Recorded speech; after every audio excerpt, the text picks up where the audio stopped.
I don't think there's anyone who could quite fill that void. But of course, Steve has put together an incredible team, and there's such a concentration of talent at Apple. It will continue to do great things for many years to come. Something that Steve Jobs was that I think was quite admirable was he was ultra product focused, like down to the little details, and he and the other people at Apple would really try hard to have these, both at a high level and a small level, these delightful things happen.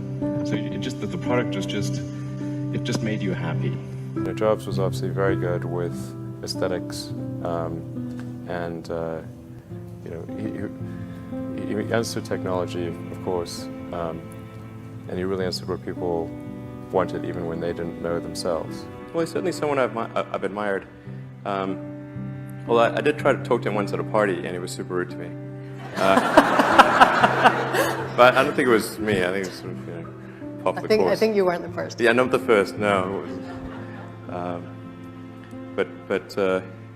Yeah, and I was actually there with, like, Larry Page is an old friend of mine. I've known Larry since before he got venture funding for Google, and Larry was the guy that introduced me to Steve Jobs. So it's not as like I'm going like and tugging on his coat, like, please talk to me. But so I was introduced by Larry Page. It's not bad.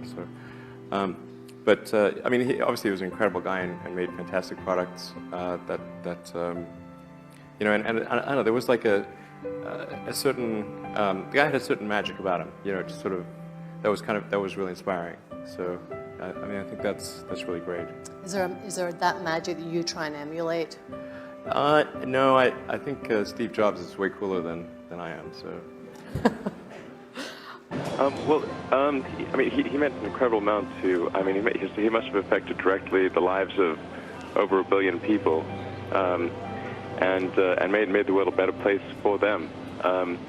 In so many different ways, when it comes to, obviously, consumer electronics, music, entertainment of all kinds, with Pixar. The world is certainly a slightly worse place for his passing.